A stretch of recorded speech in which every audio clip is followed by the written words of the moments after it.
following is a presentation of Main Street Media, your source for news, sports, and information on Main Street in Middle Tennessee.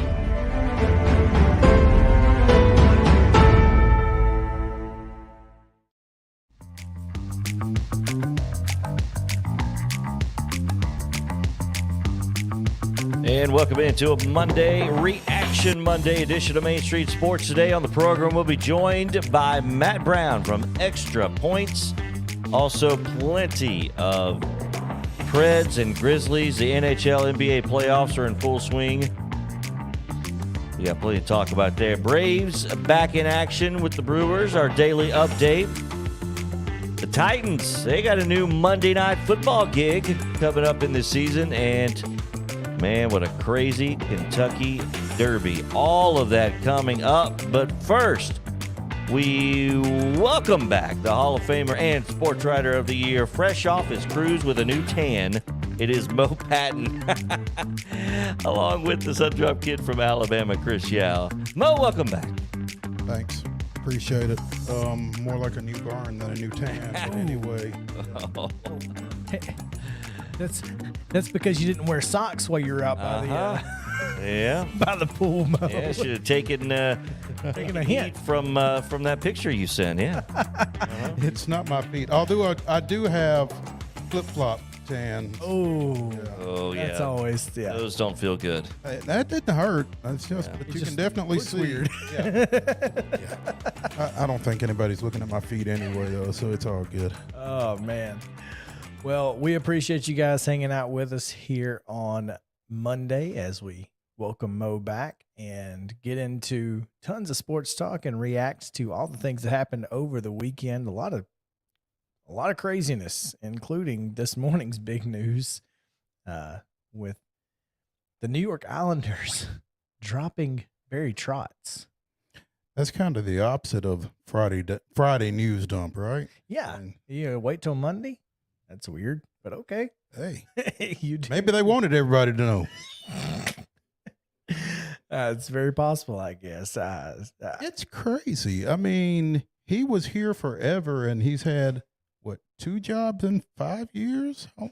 He was here forever, won a cup in Washington, and then went to New York. And then they wouldn't pay him, right? Went to New York, went to the conference semifinals twice, and lost to Tampa Bay in both of those back-to-back years. Not a whole lot of shame in losing to Tampa Bay. The eventual champion of the league. Oh. I mean, that's just bad draw. Hey, I mean, what is it? Are the people running the New York Islanders from Ole Miss? They must be, false sense of self-worth and all. So anyway, I'm not saying, I'm just saying that he's available. Can he play goalie? If he can, we might be in good shape. But yeah. So anyway, big news. That's our top story, the puck drop, if you will. There you go. They opened him. Yeah. And we'll talk more about the NHL and hockey later in the show. Unfortunately, do we have to? Right. But I'm curious if there's some potential.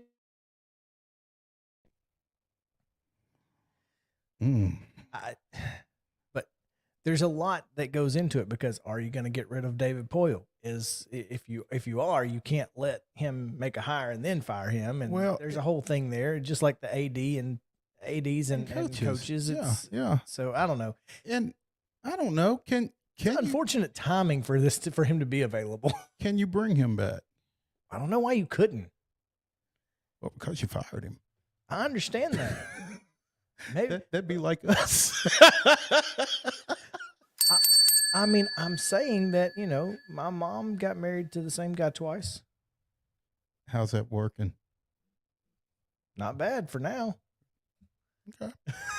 Okay. I mean, backyard looks real nice. Maybe the PREDS should consult Sherry then, huh? Perhaps. I'm just saying it, Stranger bad. things have happened. Stranger things have Stranger happened. things have happened. Oh, Are without bad. Are question. bad. After further review, Mo coming out hot with the Daily Dingers.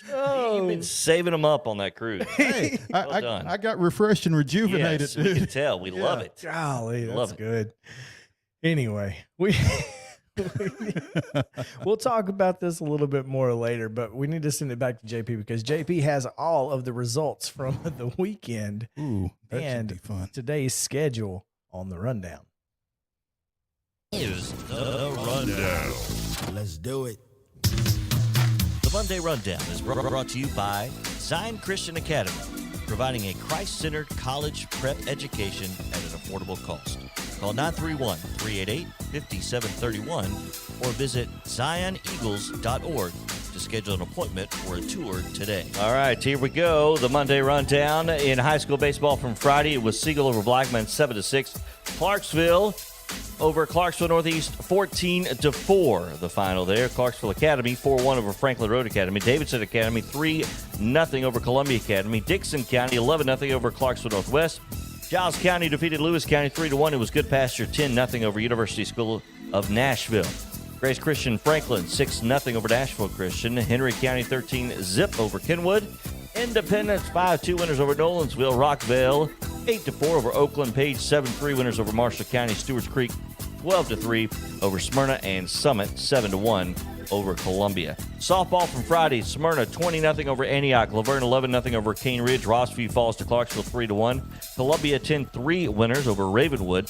Columbia Academy downed DCA 7-1. It was Good Pasture 13-7 over Davidson Academy. Marshall County 9-4 over Lawrence County, and Lincoln County 3-1 winners over Page. On the pitch from Friday, boys soccer, Fayetteville shutting out Colioca 9-0. Friendship Christian 3-2 winners over Middle Tennessee Christian. Loretto 8-2 over Decatur County Riverside. Lawrence County shut out by Murfreesboro Central Magnet 9-0. Oakland 1-0 over MBA. Providence Christian 2-0 over Columbia Academy. Saturday results on the diamond in Saturday high school baseball. It was beat 3-2 over Gallatin. Oakland 11-2 over Blackman. Franklin fell to Brentwood 3-2. Nolensville 10-4 over Columbia. Columbia Academy 6-3 over University School of Nashville. CPA 9-3 over Pope John Paul II. Eagleville defeated Cornersville Saturday 14-2. Fairview 2-1 over Harpeth. Franklin Road Academy 5-1 over Nashville Christian.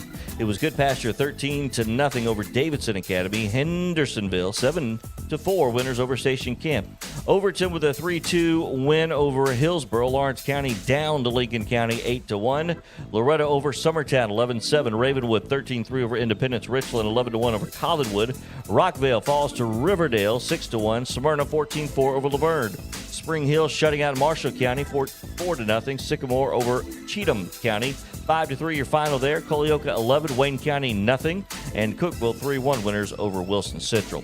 Saturday softball: Oakland 13-0 over Blackman. Richland 10-1 over Colioca, and Rockville shutting out Riverdale 4-0. On the pitch from Saturday, Providence Christian 1-0 over Davidson Academy, and Franklin Road Academy 3-0 over Friendship Christian. We have Sunday results from high school baseball. CPA 7-4 over MBA. Nolensville 10-4 over Independence. Rockville 6-2 over Oakland. Riverdale 10-9 over Siegel. College baseball over the weekend. Kentucky took 2 of 3 for the number 1 team in the country in Tennessee in dramatic fashion. Vanderbilt did the same from Georgia down in Athens. MTSU 2 of 3 from FIU. Lipscomb also 2 of 3 from Bellarmine. It was Belmont sweeping UT Martin in 3-game series. Austin Peay 2 of 3 from Murray State. The Mid-South Conference Championships: Cumberland 7-6 over Bethel, then fell to Campbellsville 7-5. In the Region 7 tournament of the TCCAA NJCAA tournament. You catch all that? It's JUCO baseball, folks. Southwest Tennessee 11-8 over Ball State, and Columbia State 9-2 over Motlow State. College softball over the weekend. Hey. What? All of these are sweeps. This is wild. They sure are. Yeah, Tennessee College softball series: Tennessee sweeping Auburn in 3, Western Kentucky over Middle in 3, SEMO over Belmont in 3, UT Martin sweeping Tennessee State in 3. Austin Peay sweeping SIU Edwardsville in 3. Division II Great Midwest Championship Finals, Trevecca. They dropped 2 to Old Dominican 2-1 and 6-4. In the JUCO tournament, Walter State over Columbia State 13-1. Did he say Old Dominican? Old Dominion is Old Dominion and Ohio Dominion from now on. Ohio Ohio Dominion. Old Dominican. Ohio Dominican, right? Yeah, it's Ohio. Okay. It's just funny because it sounds, Old Dominion, that's where our minds go because we say that more often than Ohio Dominican. We do, yes. I get it. It's just funny. Yeah, the Braves took 2-3 over the Brewers, winning Saturday and Sunday, dropping Friday's game. In minor league baseball, the Sounds took 2-3 over the weekend, winning Saturday and Sunday, dropping Friday as well. Both are off today. And the NBA, Game 3, the Warriors took care of business over the Grizzlies, 142-112. Game 3 of the NHL playoff series between the Preds and the Avalanche. Colorado now leads 3 games to nil with a 7-3 win in Game 3. And Nashville Soccer Club, 1-0 win over Real Salt Lake. First ever win in Geodis Park. Geodis Park, I like it. All right, looking to today's schedule on the Diamond, high school baseball, 4 o'clock. First pitch, Tullahoma versus Page Station Camp, Gallatin, Lewis County hosting Summertown at 4:30. Cheatham County will be at Harpeth. Also, Stewart's Creek hosting Smyrna, and Hillsboro and Franklin. Hume Fogg versus Murfreesboro Central Magnet, also a 4:30 p.m. first pitch. At 6 tonight, Green Hills at Lebanon, Rockville hosting Siegel. 6:30, we'll see Nolansville at Ravenwood. Lawrence County at Spring Hill, take it on Spring Hill, rather. Beach and Hendersonville at 7, Dixon County, Henry County, also at 7, Giles County, Loretto, Cookville, Mount Juliet, Sycamore, White House, Heritage. Also playing today, John Overton and Centennial, and Moore County and Eagleville. Check your local front office for game times there. Softball today, 3 o'clock, McGavick, Hendersonville, Cane Ridge, Antioch. At 5, you'll see Riverdale and Blackman. Also at 5, Laverne, Stewart's Creek. At 5:30, Clarksville Northeast and Rossview. At 7, Beach and Gallatin, Lawrence County hosting Tullahoma, Siegel at Oakland, and Clarksville will be at Springfield. Boys soccer on the pitch today, 7 o'clock. All 3 games will first touch at 7 bells. Lebanon at Cookville, Holyoke at Fayetteville, Wilson Central at Mount Juliet. NHL tonight, Game 4, the Preds, win or die, as they say. Win or go home, I guess, is the win or die seems a little dramatic. It does seem a little dramatic. It is, yeah, especially in the way they've lost. Win or go home, Colorado and the Preds, 8:30 ESPN puck drop. Also tonight at 9 o'clock, so get your 2 TVs out again tonight as the Grizzlies need a win in Golden State. 9 o'clock, TNT. Again, Golden State leads that series 2-1. That is your Monday Rundown, brought to you by Zion Christian, ZCAEagles.org. So, yeah, tonight's going to be fun. We'll talk about it. Preds and Grizzlies once again, because there's nothing else on TV. So, no reason not to. Lots to get to later in the show. Matt Brown joins us in just a minute because we're going to talk about the current state and apparently the future of name, image, and likeness. Some updates potentially. Stick around. Main Street Sports Today, presented by Mid-Tennessee Bone and Joint, comes back after this.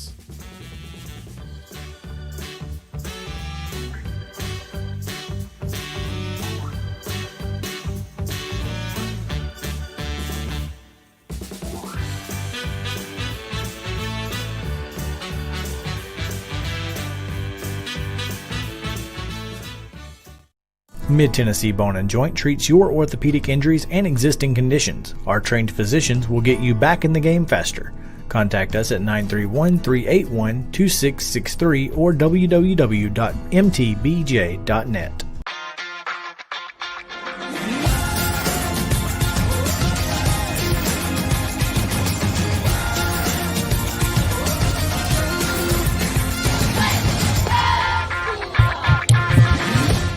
Hey folks, while we take a quick break from the show, I want to tell you about our friends over at Custom Stone Handlers in downtown Columbia.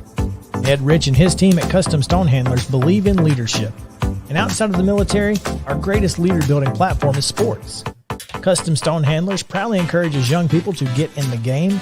You can contact them today at 931-490-4990 or visit CustomStonehandlers.com. Jones and Lang Sporting Goods here in Columbia has been outfitting teams, officials, and anybody else from T-ball to college for 50 plus years. Be sure and check them out at 931-388-8060 or online at jonesandlang.com. Jones and Lang Sporting Goods, the look of a winner. Zion Christian Academy, zioneagles.org or 931-388-5731. You can schedule your appointment. Go tour their campus. It is beautiful over there, and you're definitely going to want to see it. Again, it's zioneagles.org. Give them a call, 931-388-5731, and schedule your tour today. Are you an enthusiastic sports fan? Want to have fun and get in on the action? Heck yes, that'd be awesome. Have great attention to detail? Want to stay active? Definitely. Want to give back to the student athletes in your community? Obviously, yes. Then you'd make an excellent high school sports official. We need more officials in Tennessee, because with no high school officials, there are no high school sports. Sign up today at highschoolofficials.com. Mid-Tennessee Bone & Joint has been the official sports medicine provider for Maury County Schools for more than 40 years. We specialize in orthopedic injuries, and our Ortho Quick walk-in service lets you bypass the ER. Visit us online at www.mtbj.net.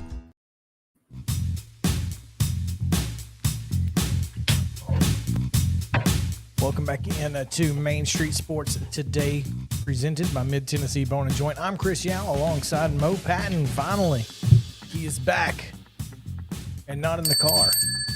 No. Although that was certainly interesting. It was different. Yeah. Like, yeah.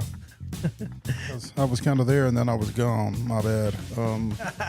Well, you were heading into Mississippi, so we know what happened. Oh man, excited to get back into the swing and the groove. And it's always a good time when we get a chance to talk to Matt Brown, who we've not had on as recently as I would like to have had him on. So, Matt, what's going on, man? How are you? Hey, fellas. Thanks for having me on today. It's always a pleasure. Man, he sounds good. I know. He said he had a studio in his basement. I see that. It's a really nice, you got the pennants and everything. He sounds and looks better than we do. I know. Can we get you to come down here and set up our studio? Set up our studio. Yeah. I mean, listen, I'm happy to take any opportunity I possibly can to get out of Chicago these days. I feel like I've seen the sun 4 times in the last 2 months. So yeah, we'll just write that off as a business expense. We'll come set up shop. Sounds great. We'll buy the beer, Matt. Yeah. Okay, that sounds great. You get the beer, you get the barbecue. Oh, hello. I'll bring the microphone, and we'll do it. Come on. Don't threaten me with a good time. Ain't no doubt there. Yeah. Hey, Matt. As Chris was saying, some recent and ongoing developments in NIL, I guess. And the one thing that I've been saying since this came about to the primarily old codgers, for lack of a better phrase, who want to say that the transfer portal and NIL spell the end of college athletics, which I think is a load of fill in the blank. But it certainly needs some modification, some tweaking, if you will. Tell us more about what you're seeing as far as that goes. I think you would hear the exact same thing when you talk to coaches, when you talk to athletic directors, and quite frankly, you'll even hear some of this when you talk to athletes themselves right now. Because on one hand, the current system is unquestionably better from my perspective than what we had maybe 2 years ago, in that athletes now get a chance to share in some of the money that from this gigantic college sports enterprise, and they have a lot more autonomy. They have a lot more power than they had before. Which is a problem for a lot of people. Absolutely. If you are a football coach that's only capable of running, operating as a despot, of having complete power over everybody, you are not going to function very well in this world. We saw this with Gary Patterson at TCU. I think Urban Meyer would be an example of a coach that is not really capable of operating in this kind of environment where people have more autonomy. You look at somebody like Deion Sanders, who I think is much more equipped to handle this world. So this, that's changing. And this has always been the case. This was the case in the 60s. This was the case in the 80s too, as what players respond to has changed. You have to adapt to go with it. And that being said, I think we err if we pretend that this change has not had some challenging consequences or some potential externalities. One of those that I look at is the role of agents. Right now, a lot of college athletes, are not permitted to have agents, which they weren't before, which can be a really great thing. A lot of agents are attorneys. A lot of agents have a lot of experience in negotiations and contracts and can help athletes make better decisions and get access to better deals. But if you're an agent in the NFL, you have to be what's called NFLPA certified. You have to either have a law degree, you either have to have a college degree and a lot of professional experience, and somebody from that players union has to check you out and say, all right, this person's legitimate. He's not, he's not trying to rip anybody off. He's an actual businessman. The NBA has something similar. For college, there's almost no certifications whatsoever. Anybody can be an agent. You guys can be agents. I can decide to be an agent. I have done NIL deals myself. I have talked to people representing athletes only to get them on the phone and realize you are 20. You are an undergraduate saying that you're an agent and you're representing some guy down the floor on your dorm. Or you're somebody who knows less about this world than I do, which I think is an issue. And this is something I'll be worried about because we have high schoolers coming in or freshmen, and they don't have the life experience or the professional experience to really separate people who have their long-term future in mind versus people that just want that immediate payday, particularly if you're an agent that doesn't have a law degree and can't work with somebody in the pros. I think we are seeing some athletes hit the portal right now in search of a short-term bag from a collective, even if that's not necessarily the best thing for their academic or athletic career, just to enrich some other agent. And I think long-term, that's bad for fans, that's bad for players, and I think that's bad for schools.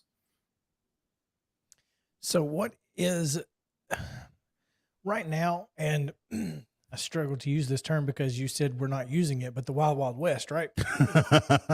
But it is completely unregulated at this point.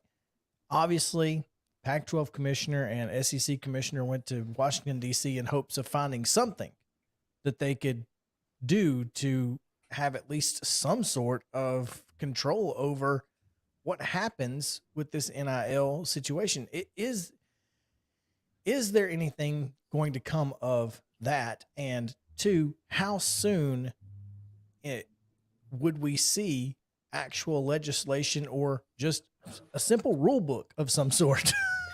I'd be very skeptical of anything happening in Washington, D.C. in the near future. And that's a part of that. no matter what, right? Part of that's just a reflection of the calendar. And I want to answer this question without being partisan, and just trying to be as even-handed as I possibly can. Friends, it is May, and there's going to be a new election in November.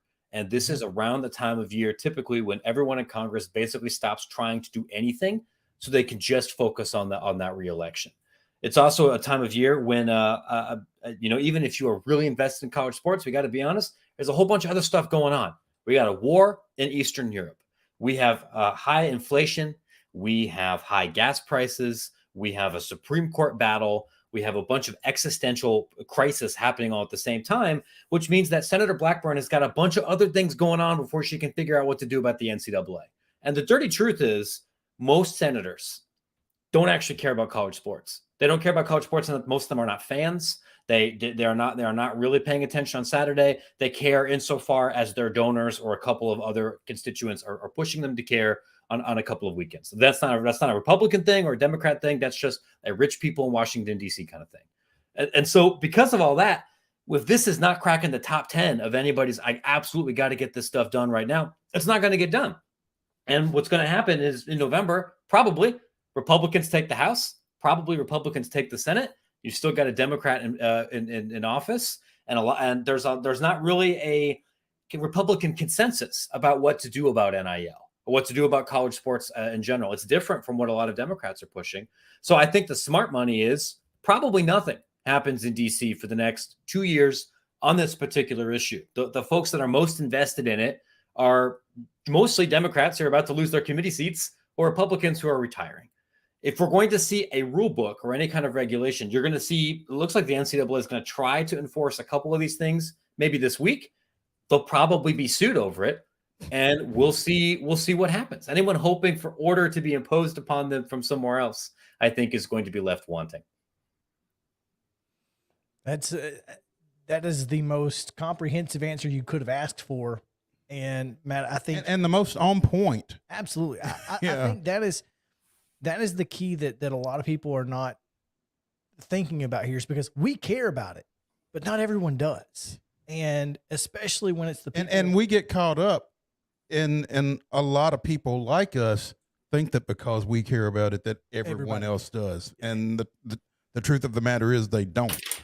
And so there's a lot more stuff going on, and for some people a lot more important stuff going on. So but it is a mess. Exactly. Something's got to be done. I don't know what, but to say NIL or the transfer portal is going to kill the sport, I think is crazy. But I do think here's the thing. In its current state, it's going to hurt a lot more than it helps. Well, and as I've said on a couple of occasions, if it kills it, maybe it should.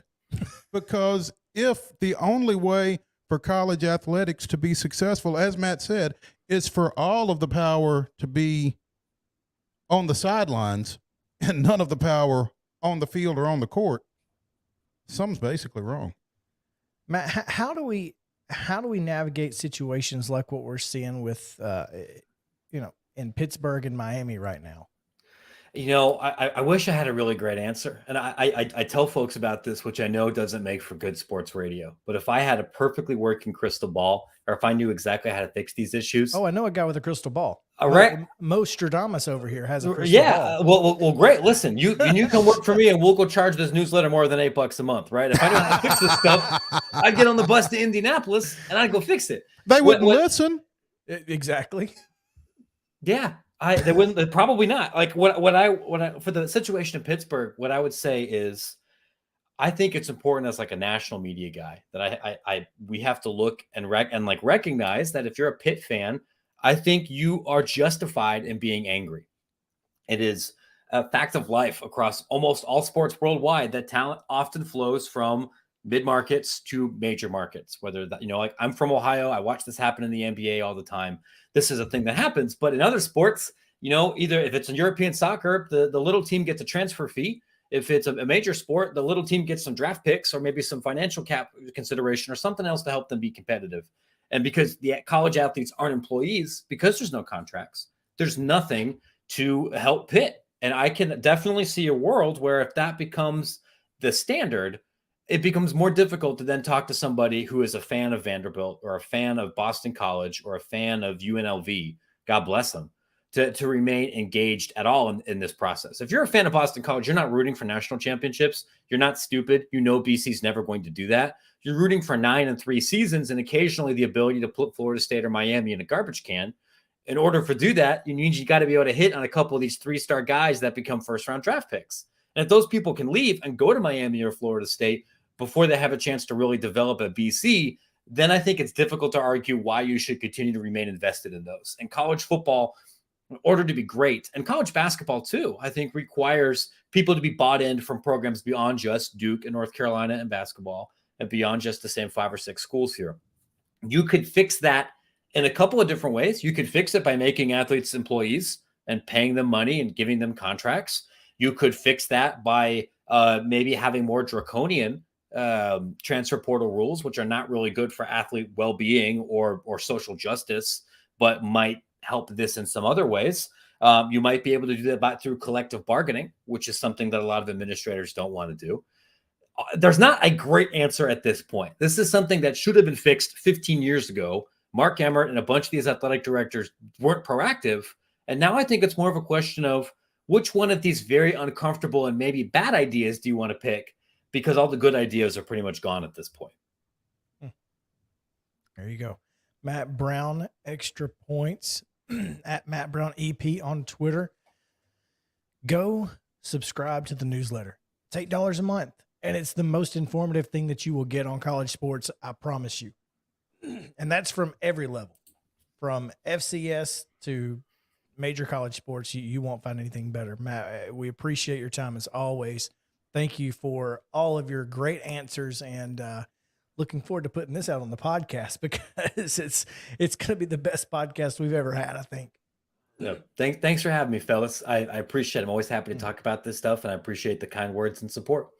And when you do get down this way for barbecue and beer, let us know. Oh yeah, we're in. No, that's a promise. I'm very soon. I'm gonna start hitting the road. I've got a bunch of places in the South I got to get to. I'm going to be in Atlanta a couple of times for some conferences this summer. I hope to get everywhere because the only good ribs you can get in Chicago are ones that people that came from Tennessee. And we gotta listen. I gotta eat, right? Like, so we gotta hit the road. Well, I tell you, we can lay some ribs on you, but we got a couple of brisket spots as well. So it's the best part of coming. One of the best parts of coming down there. Hey, thanks, fellas. I'll let your boy. All right, we'll do. Take care, guys. We're going to talk about the Nashville Predators. That's right, and the Memphis Grizzlies on the other side of the break. So stick around. Main Street Sports Today, presented by Mid-Tennessee Bone and Joint, comes back after this.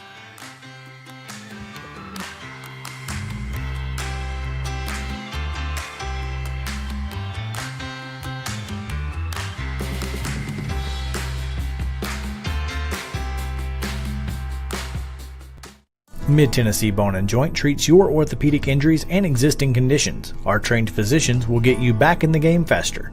Contact us at 931-381-2663 or www.mtbj.net.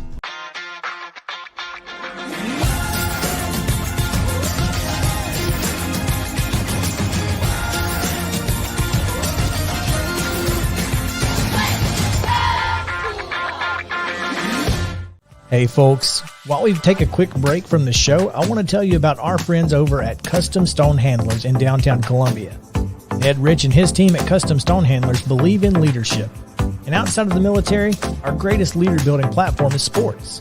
Custom Stone Handlers proudly encourages young people to get in the game. You can contact them today at 931-490-4990 or visit CustomStonehandlers.com. Jones & Lang Sporting Goods here in Columbia has been outfitting teams, officials, and anybody else from T-ball to college for 50 plus years. Be sure and check them out at 931-388-8060 or online at jonesandlang.com. Jones & Lang Sporting Goods, the look of a winner. Zion Christian Academy, ZionEagles.org or 931-388-5731. You can schedule your appointment. Go tour their campus. It is beautiful over there, and you're definitely going to want to see it. Again, it's ZionEagles.org. Give them a call, 931-388-5731, and schedule your tour today. A game without a crowd is just a scrimmage. A performance without an audience is just a rehearsal. Without your presence, high school sports and the performing arts aren't possible. Ensure that these essential extracurricular activities continue to enrich the lives of students in Tennessee. Purchase a ticket to your local high school's game or performance. This message presented by the TSSAA. Mid-Tennessee Bone and Joint has been the official sports medicine provider for Maury County schools for more than 40 years. We specialize in orthopedic injuries, and our Ortho Quick walk-in service lets you bypass the ER. Visit us online at www.mtbj.net.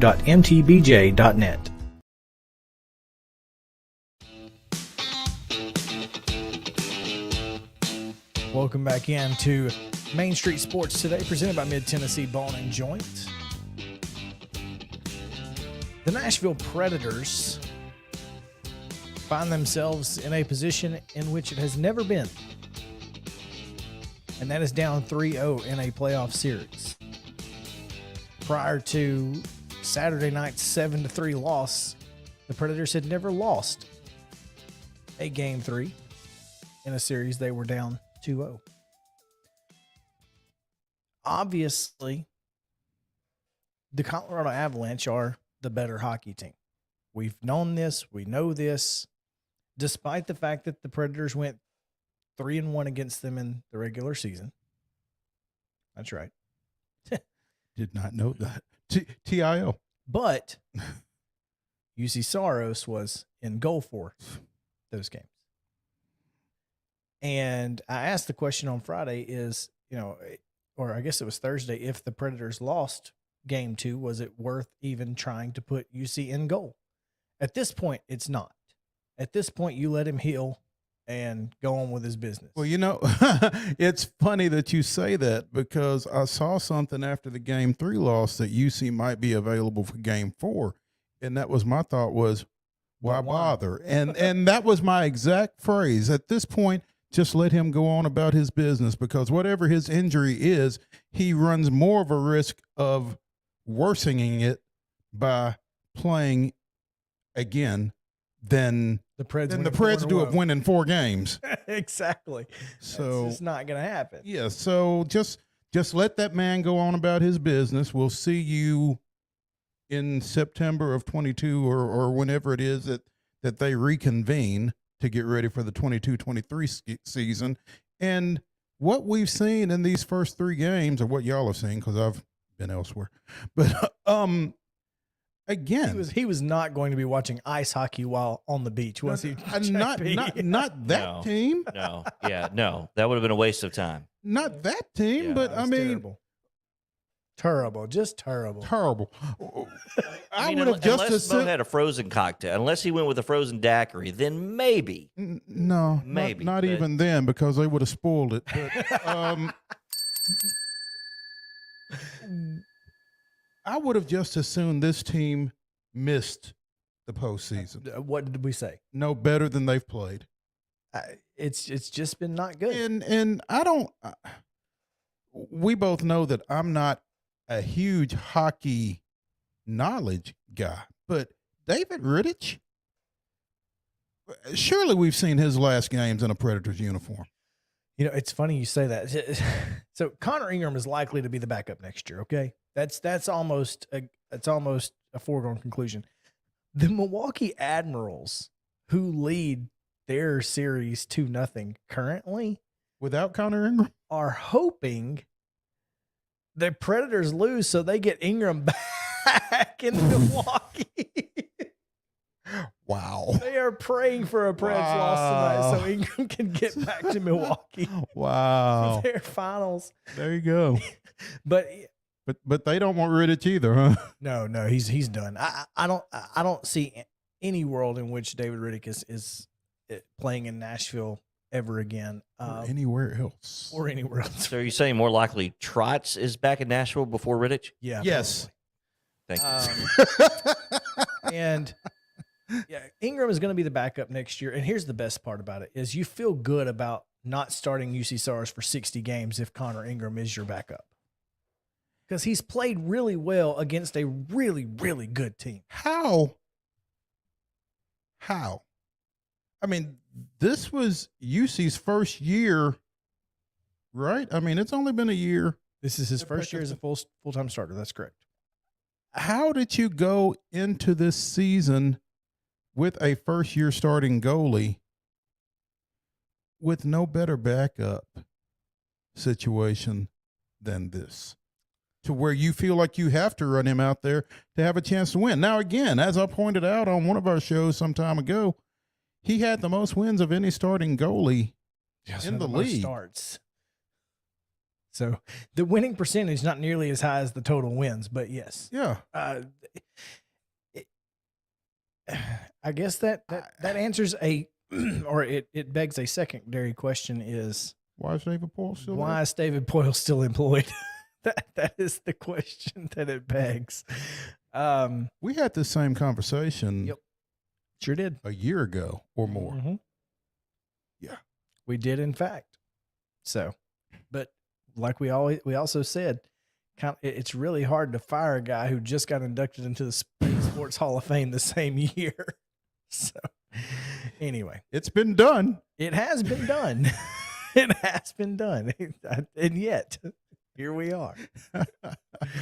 Oh man. Yeah, this is going to be a tough game tonight. You just hope at this point. You just hope for the sweep. Move on.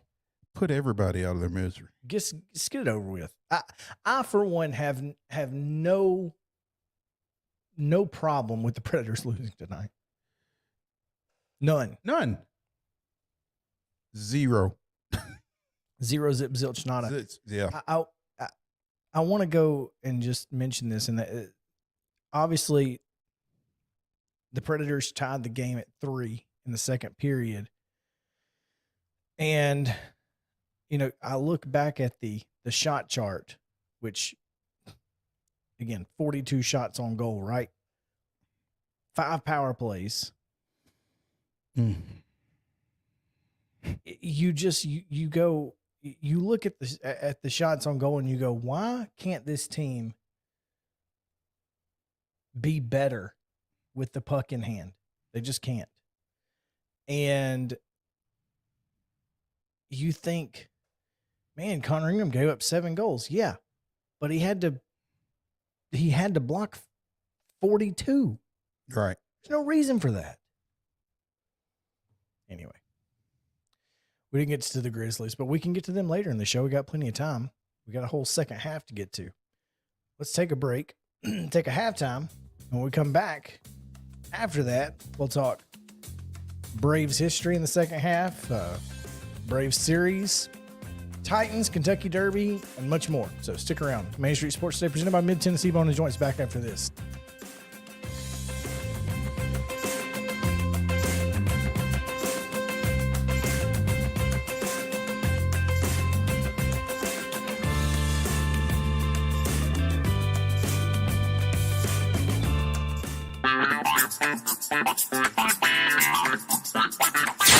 I spent 45 minutes on the phone with a couple for next Sunday, and they said, listen, we don't want any old music. And I was like, define old. Yeah, right. Because that can be a lot of things. So, and we will be back after I put my helmet on for the Nashville Sounds. I'm going to run the bases with us tonight. Good luck. Daycare rules without nuance don't make sense. And he said, a lot of things without nuance, really don't make a lot of sense. Get an email from one of my brides that I'm DJing her wedding. Yes, I'm glad you made that second statement. Yeah. One of your brides. Yeah. Pause. That was really a comma because it was the same sentence. Yes. Ignore the reception call-out order for our introduction on the original document. Okay. Our best man has bailed. Oh, no. Not even just a regular groomsman, but your best man. Like, what happened? This is not enough information. I need a story. Yeah, I guess next man up, just going to fill that. That's exactly what they've done. They're just pushing down one and add one more. How do you feel if you're the guy they asked to fill in? Hey, I know we didn't ask you in the first place, but do you mind getting a tux? Oh, by the way, the wedding's in 2 weeks. The person on the end. Yeah, the person who's on the end. Who's now part of the wedding party because everybody else has moved up in front of them. Yeah, exactly. Yeah. Hey, you know what? Hey, think of it that way. Hey, we need bench players. We need alternates. That's what I was saying. He was an alternate. He was a sixth man off the bench. Coming in clutch for the win.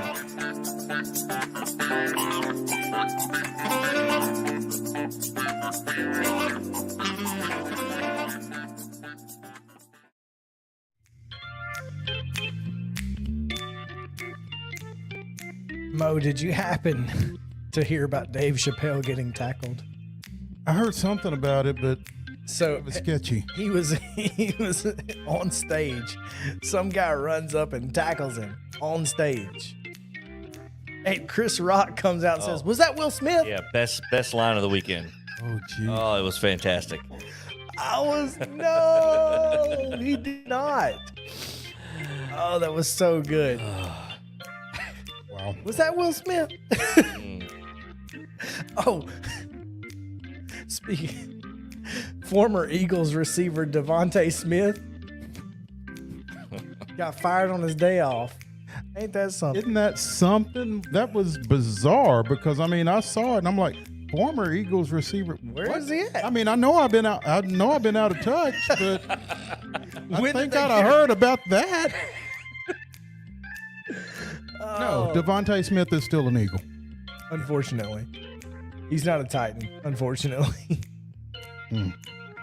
Oh, You had to go there, didn't you? that was crazy. I mean, I wasn't. So there was a tweet of a picture of Devontae Smith at the 76ers playoff. Mhm. And the description on the tweet was former Eagles receiver Devontae Smith takes in the Sixers game or whatever. And he quote tweeted and said, "Damn, got fired on my day off." Yep. And I'm like, That's good stuff. it's kind of like, were you here when we were talking about Reese Witherspoon taking in the Tennessee Titans soccer? Yeah, no. Yeah, that was while we were at the Tennessee Sports Hall of Fame because Chip Walter came and talked about it. That's right. That's right. Yeah, she and her husband, Jim Toth. Yeah. Yeah. And they were taking in the Tennessee Titans soccer game. Oh, he wasn't there. We were talking about Tennessee, but anyway, yes. Yes. Sorry about It that. was just funny. Anyway, You got people getting out over their skis, man. Just clearly. stay in your lane. If you're a People magazine, just don't. Yeah, stick to people. Clearly not in sports. All right, let's take a quick break. Second half coming back with the Braves. So stick around. Main Street Sports Today presented by Mid Tennessee Bone and Joint.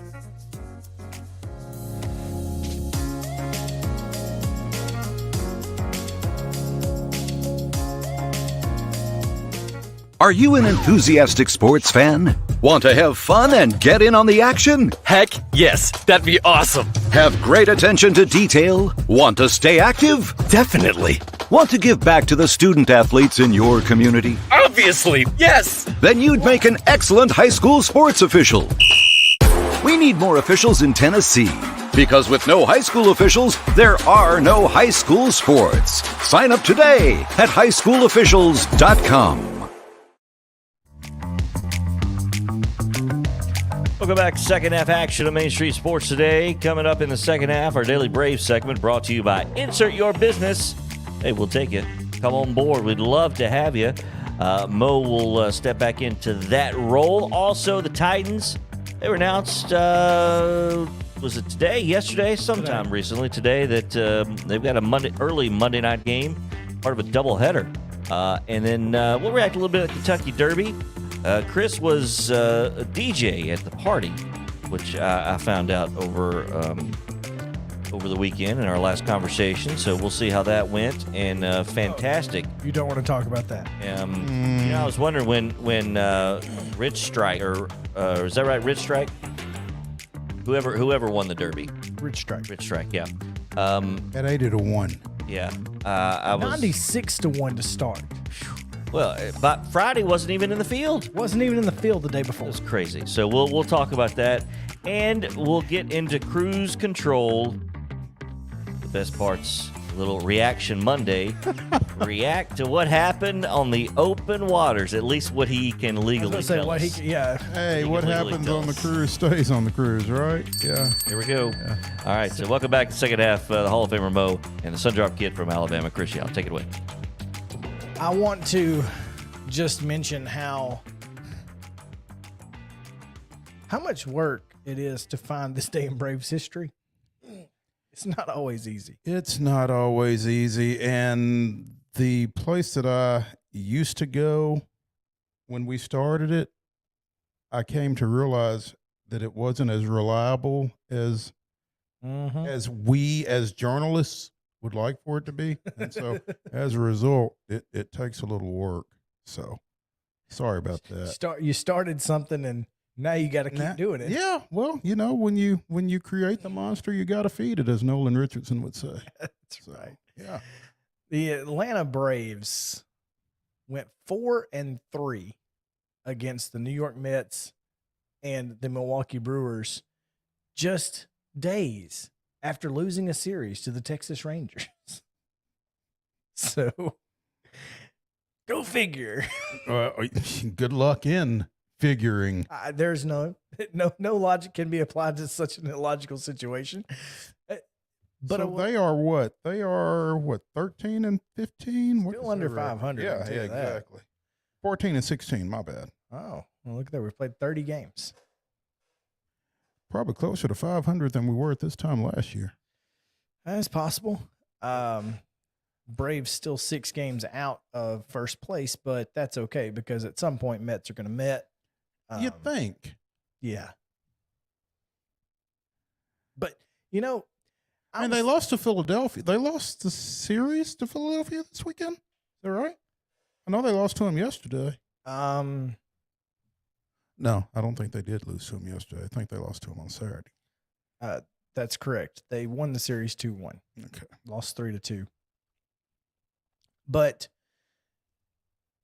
I was thinking, JP, you keep trying to walk me off the ledge. And I do. I keep trying. Mo, I didn't realize how important of a job that was and how much you took that on until you weren't here To take it on? every day, every single day. And what you have to realize is it sounds like a cliche, but cliches are cliches for a reason. Yes. It's a marathon, not a sprint. I mean, it's not even like college baseball. Yeah. I mean, it's 162. It's not 60. So here is one of the things I was thinking about over the weekend. And this has helped me to calm down. On May 9th last year, we were trying to figure out who was going to be the long-term third baseman for the Atlanta Braves. Because it certainly wasn't going to be Austin Riley. There you go. And now, the long-term third baseman for the Atlanta Braves is most certainly going to be Austin Riley. So, there's that. Meanwhile, I'm sitting here scrolling through Twitter as I am wont to do, and at Braves America posted 6 hours ago, Orlando Arcia has 1 at bat in the last 2 weeks. Wasn't he like on fire? That's one of those, the only guy that can stop Michael Jordan is Dean Smith kind of things. I mean, I don't know. And I know Travis Demerit came on and got some at bats, and then he mysteriously went missing mid to late last week, but Came back with a vengeance and when he did in left field. mm-hmm. I will say this. I'm not sure where you put Arcia at this point. I can tell you exactly where you put Arcia at this point. You still put him in at shortstop. You're going to take out. You're going to remove Major League Baseball's best defensive shortstop in every metric: defensive runs saved, defensive runs against. Every metric, he's the best defensive shortstop in Major League Baseball. You're going to take him out. Yes, I am. For what? Because he is capable of more than he's giving you offensively. Let's look it up. Let's find out exactly what we would get by taking out Dansby Swanson in favor of Orlando Arcia. Because I don't know that we've seen enough of Orlando Arcia at shortstop as a Brave to know. What I'm going to tell you is that he is currently hitting .242. Arcia? No, Dansby Swanson Okay. has as good of a batting average as Matt Olson and Austin Riley. Okay? Batting average is similar. Mm-hmm. Has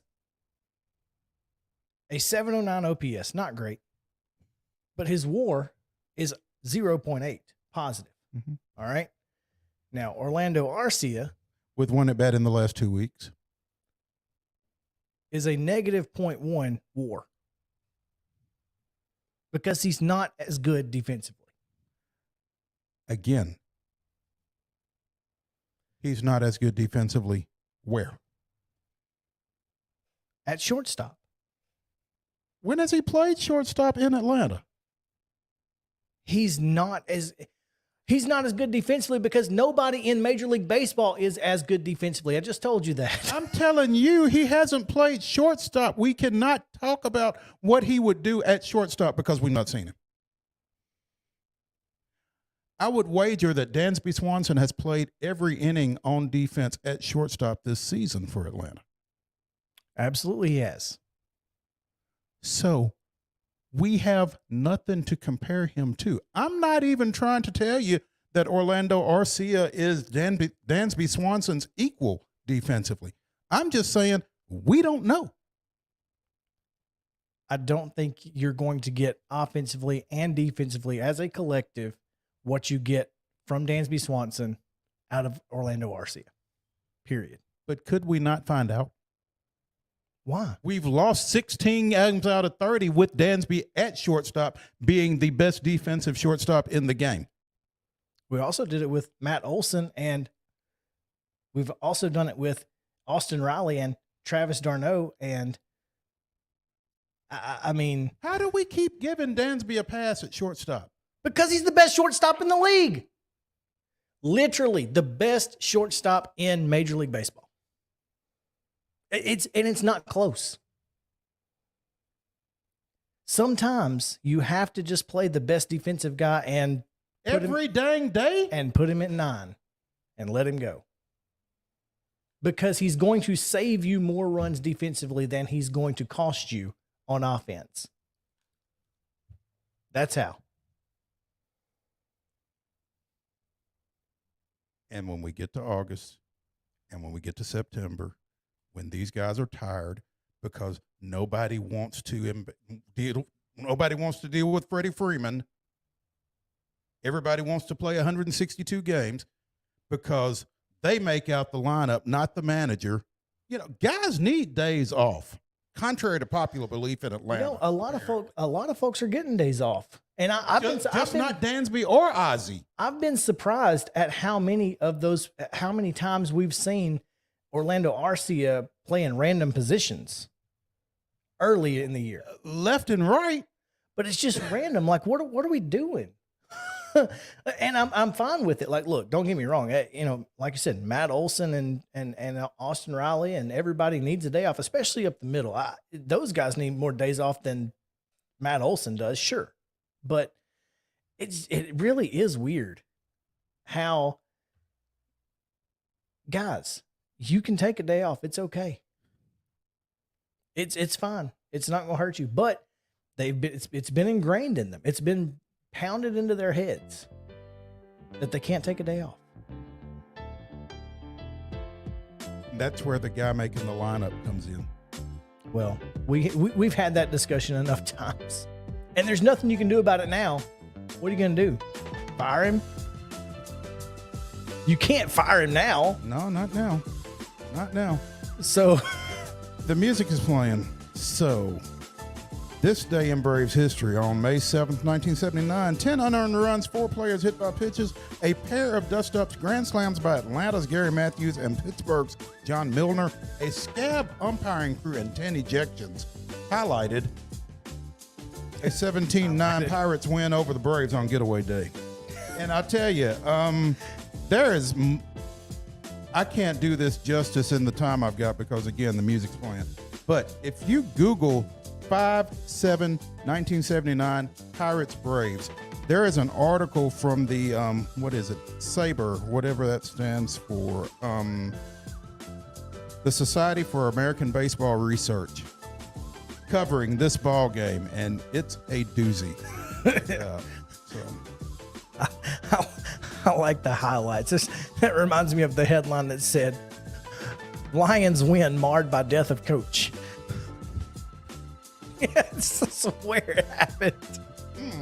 Anyway, y'all come back with us. We'll talk about the Titans. We'll talk about the Derby. We'll talk about all kinds of other stuff. The Grizzlies, too. We forgot to get to that earlier. So we'll get to all of that coming up on the other side of the break. Stick around.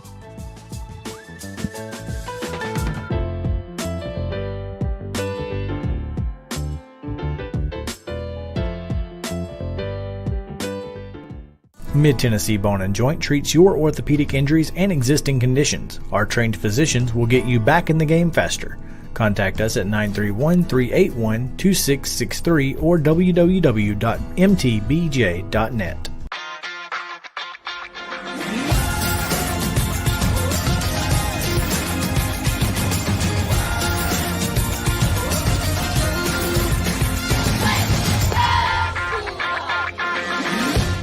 Hey folks, while we take a quick break from the show, I want to tell you about our friends over at Custom Stone Handlers in downtown Columbia. Ed Rich and his team at Custom Stone Handlers believe in leadership. And outside of the military, our greatest leader building platform is sports. Custom Stone Handlers proudly encourages young people to get in the game. You can contact them today at 931-490-4990 or visit CustomStonehandlers.com. Jones & Lang Sporting Goods here in Columbia has been outfitting teams, officials, and anybody else from T-ball to college for 50-plus years. Be sure and check them out at 931-388-8060 or online at jonesandlang.com. Jones & Lang Sporting Goods, the look of a winner. Zion Christian Academy, ZionEagles.org or 931-388-5731. You can schedule your appointment. Go tour their campus. It is beautiful over there, and you're definitely going to want to see it. Again, it's ZionEagles.org. Give them a call, 931-388-5731, and schedule your tour today. Are you an enthusiastic sports fan? Want to have fun and get in on the action? Heck yes, that'd be awesome. Have great attention to detail? Want to stay active? Definitely. Want to give back to the student athletes in your community? Obviously, yes. Then you'd make an excellent high school sports official. We need more officials in Tennessee. Because with no high school officials, there are no high school sports. Sign up today at highschoolofficials.com. Mid-Tennessee Bone & Joint has been the official sports medicine provider for Murray County Schools for more than 40 years. We specialize in orthopedic injuries, and our Ortho Quick walk-in service lets you bypass the ER. Visit us online at www.mtbj.net.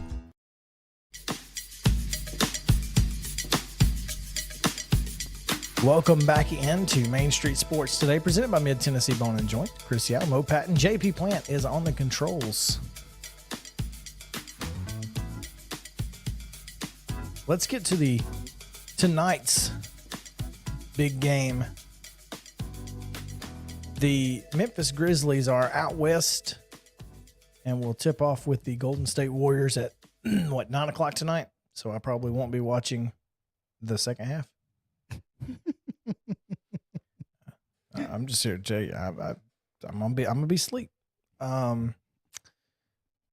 Grizzlies 10-point dogs because John Morant is out. The same John Morant that the Grizzlies are 20-2 without, or were 20-2 during the regular season. That's what I said. I bet on the Grizzlies to cover. What's the spread? 10. No, they just lost by 30 with him. I do think playoff Ja is a little bit different than regular season Ja, but still, 30 points. That's a lot. Well, yet again, another ejection, another injury, and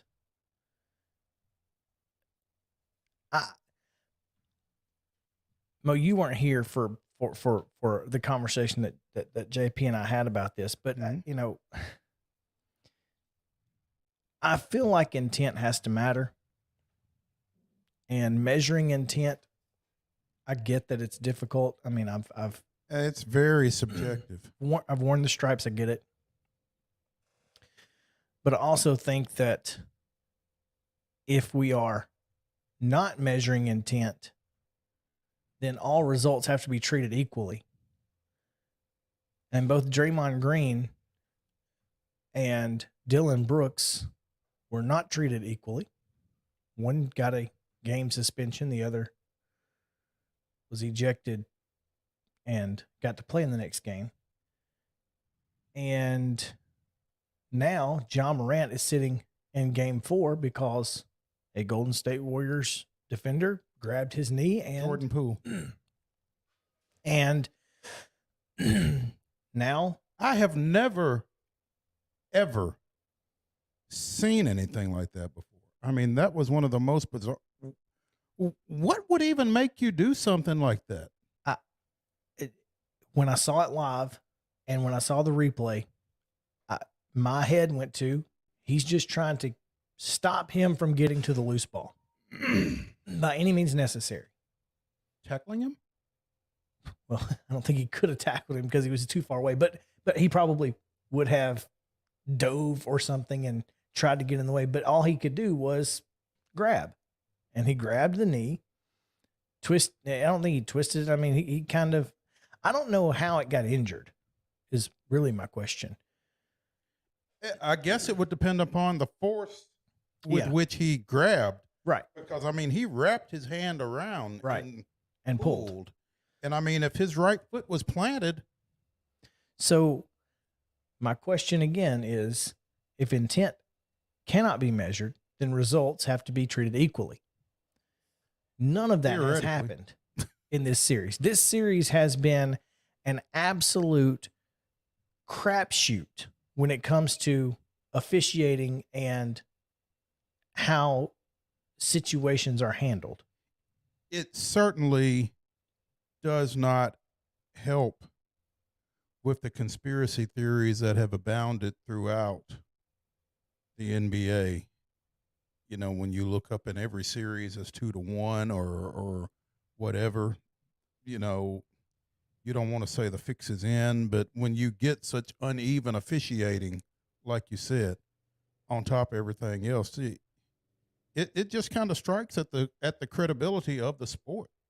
That's my problem here is what are we as fans supposed to think? Yep. You're telling me there's nothing to see here, but I can see it. And I don't even get a ding for that. That's kind of what I was I'm not thinking. gonna. Yeah, that's ding worthy. My apologies. He was too busy laughing to ding. That was definitely ding worthy. I mean, yeah. Who you gonna believe, me or your lying eyes? You know, I mean, you can't. Oh, sorry, I got the Eagles going now. But yeah, if you're telling me that this series has been evenly officiated and evenly adjudicated in the aftermath. Big word alert. Big word alert. It fits though. I mean, 5 syllables, big word like mayonnaise. Shoot. But did y'all see the memes from Cinco de Mayo? No. Cinco de Mayo? Yeah, yeah, exactly. Well, no, it was Kraft, but in a sink. Yeah. I'm here for that. Anyway. Anyway, tonight, Grizzlies 10-point dogs on the road. I asked JP if Memphis has got to win, right? They got to win one.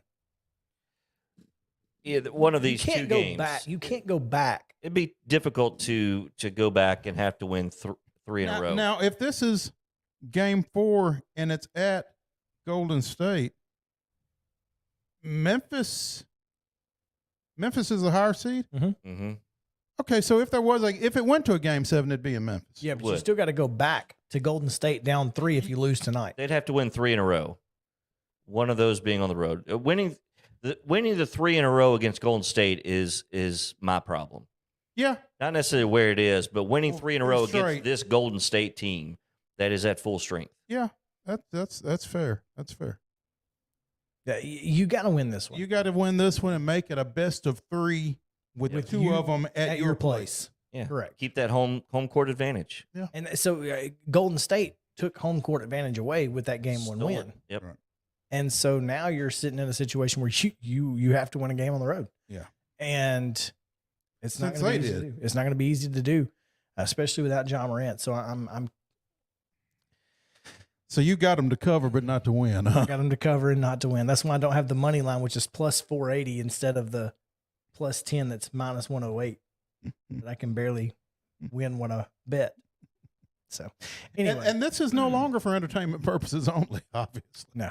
This is for life. This is no. I bet $10, but I bet $20 that Ja and Steph in Game 3 would combine for 60 points, and won that one. So that seemed reasonable to me, Mo. I won $40 on that. I'll take those two scoring 60 combined every night. Every night. Yeah, and you're going to come out ahead. More times than you're not. Yeah. That's just keep playing that line. Play that line all day. Absolutely. Real quick, when we get into this final segment, we can talk a little bit more about wagering. There you go. They call that a tease in the business. Stay tuned. The Tennessee Titans will be on Monday Night Football in Week 2, a 6:15 Central kick on ESPN. The worldwide leader will host the Tennessee Titans at the Buffalo Bills. Now, didn't they play at Buffalo on Monday night this past season as well? No, it was in Tennessee. But those schedules, that none of that matters year to year. Yeah. Yeah, it's. But it was Buffalo and it was Monday night. That's correct. Yeah, in Nashville. It was just in Nashville. Mhm. That's correct. Just ironic that we go to Buffalo, and I guess ESPN's like, well, we'll just keep putting them on Monday night till the Bills win, because it ain't worked yet. Hey, better to go in September? Yeah. Than Well, than November or December. wasn't the Josh Norman stiff arm on Monday Night Football? Yeah. So we're 2-0 against the Bills on Monday Night Football. Hey. Just FYI. Titans have a decent record on Monday night, don't they? Yeah, I don't know what it is overall. No more than they've played. Yeah. Yeah. It's not been often that they've been on. But that's part of one of those staggered time double headers, which is always weird, but I like, because I can, when it's halftime of one game, I can flip over to the other and they're actually playing. And that will be Philadelphia and Minnesota. So A.J. Brown playing on the same night as the Tennessee Titans, unfortunately. Ironic, maybe too soon, though. It may be too soon. Ironic, but too soon. This will be the 5th straight season the Titans and Bills have met. The Titans have hosted 3 of the previous 4 matchups, including last season's Monday Night Football meeting. The team split those 4 games. Of course, we all know about last year in the ill-fated Josh Allen sneak. Yeah, the slip. Yeah, it wasn't a slip. He didn't slip. He got hit. Yeah, that's how he slipped. He slipped to the ground after he got hit. Anyway, but Roger Saffold will be on the other side, so there's that. And the Titans are 4-1 in their last 5 Monday night games, dating back to 2017. So under Mike Vrabel, they're pretty good on Monday night. They're pretty good, pretty much every night during the regular season under Mike Vrabel. There's that. There's that. Unless they're playing the Texans or Jaguars or for whatever reason. Real quick before we get out of here, did you guys watch the Kentucky Derby? Did not. Holy crap! You got the video? I've got the video from the turn. As you can. I want to see. You can watch it here. Okay, now where is it? The red and yellow, right here in the middle of the pack. Okay. All right. It's just out of nowhere. Here he comes on the inside. Shot out of a cannon. And closes. As he's looking at the horse, you notice that the horse looked at the leader? The horse is like, "Where are you?" Okay, bye-bye. Got you. I've never seen anything like that. If I'm even, I'm leaving. Yep. And that's exactly why, it truly blew my mind, because, when I watched it live, I saw the horse come on the inside and close and take the lead. And I thought, okay, well, whatever. But when I saw the aerial view and where he was, Strike started in traffic and how the jockey was able to maneuver him through that traffic to get into open air. And it was the single best job I've ever seen. I don't watch a lot of horse racing, but there cannot be many better jockey performances than that one. Just in terms, like you said, of navigating that pack. Yeah, that little juke. When it was time to go, it's like you're in a car. Okay, you put it down in gear, punch the accelerator, and then you do a quick turn into the next lane. That's what it was like. It was. It was incredible. So for a horse that wasn't there on Friday, wasn't even in the field. Was not in the field. Unbelievable. The favorite was going to win the race. How do you feel if that? Well, the pace was so fast, and one of the analysts afterwards, I don't know which one, but mentioned as part of the adjectives in describing this pace, said it was suicidal. That's how fast it was. It was suicidal, amongst other things. And but it was just so fast. And these top horses just ran out because they were out front pretty much the whole time. And what happens is when you're running out front, it's not like you're looking back.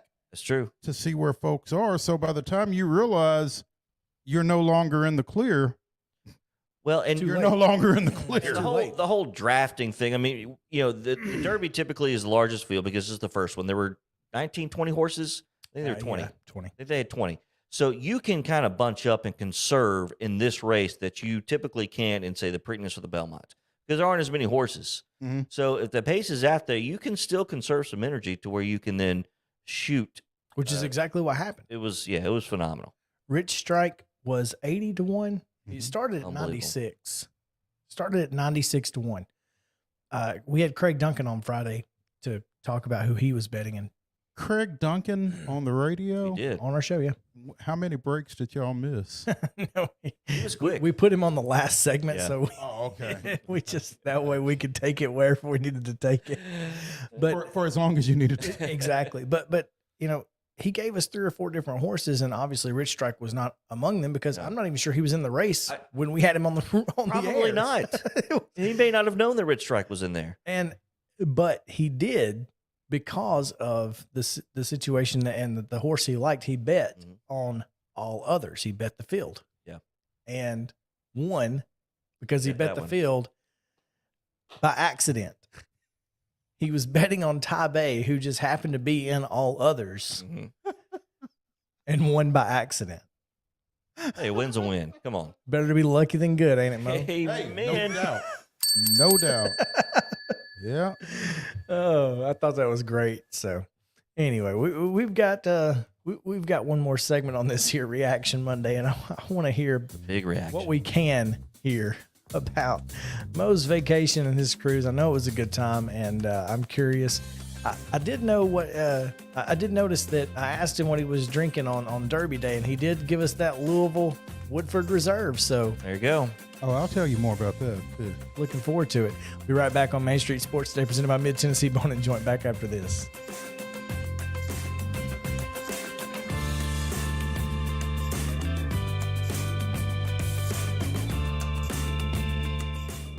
Mid Tennessee Bone and Joint treats your orthopedic injuries and existing conditions. Our trained physicians will get you back in the game faster.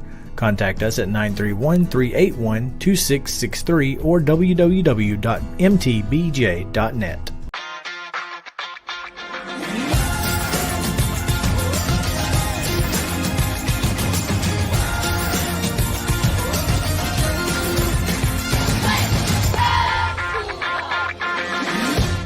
Hey folks, while we take a quick break from the show, I want to tell you about our friends over at Custom Stone Handlers in downtown Columbia.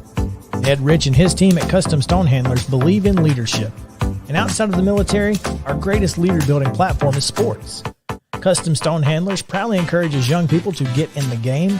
You can contact them today at 931-490-4990 or visit CustomStonehandlers.com. Jones & Lang Sporting Goods here in Columbia has been outfitting teams, officials, and anybody else from T-ball to college for 50 plus years. Be sure and check them out at 931-388-8060 or online at jonesandlang.com. Jones & Lang Sporting Goods, the look of a winner. Zion Christian Academy, ZionEagles.org or 931-388-5731. You can schedule your appointment. Go tour their campus. It is beautiful over there, and you're definitely going to want to see it. Again, it's ZionEagles.org. Give them a call, 931-388-5731, and schedule your tour today. Are you an enthusiastic sports fan? Want to have fun and get in on the action? Heck yes, that'd be awesome. Have great attention to detail? Want to stay active? Definitely. Want to give back to the student athletes in your community? Obviously, yes. Then you'd make an excellent high school sports official. We need more officials in Tennessee, because with no high school officials, there are no high school sports. Sign up today at highschoolofficials.com. Mid-Tennessee Bone and Joint has been the official sports medicine provider for Murray County Schools for more than 40 years. We specialize in orthopedic injuries, and our Ortho Quick walk-in service lets you bypass the ER. Visit us online at www.mtbj.net. This is Chris Yao with Main Street Sports Today. Every show, Mo Patton and I welcome friends from all across the sports landscape, from high school coaches and reporters to national, college, and pro sports personalities. You never know who might stop by for a chat. AP Tennessee sports editor, three-time Tennessee Sports Writer of the Year 2020 TSWA Hall of Famer. She covers the Titans, the Predators, the Grizzlies, college football, and hoops. Please make welcome Teresa Walker. Former University of Tennessee, former Team USA Olympian, ex-Cy Young Award winner, R.A. Dickey. R.A., did I miss anything? Man, that was sweet. Yeah, I need to listen to that before I go to bed every night. That was nice. Has 5 sports Emmys. That's not bad for the other guy in Wham, Ryan McGee.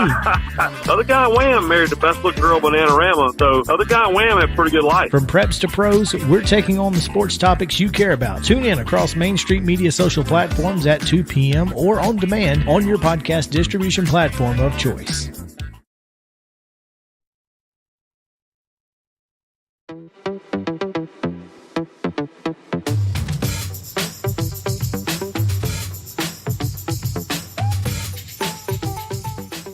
Welcome back into Main Street Sports Today. I am Chris Yao. I'm joined by Mo Patton and JP Plant. Before we get into the cruise, I do want to mention, because we do tout our coverage from preps to pros, and over the weekend I had a chance to go out to Nissan Stadium and be there for the girls flag football state championship tournament, girls flag football championship tournament. And So you watch preps in the pros. I did, as a matter of fact. Yeah. And it was a lot of fun. Even though it was colder on May 7th at the girls flag football championships than it was at the December 5th boys state football championships. Boys state football championships. Now we have to clarify. Yes, we do. Give him a ding. We have to clarify now. We do, and that's a good thing, I think. It's kind of like girls softball on the TSSAA website, because we have boys softball. What was when you said that? I mean, I didn't know what was the temp. It was like 58, 60, and rainy, misting the whole time.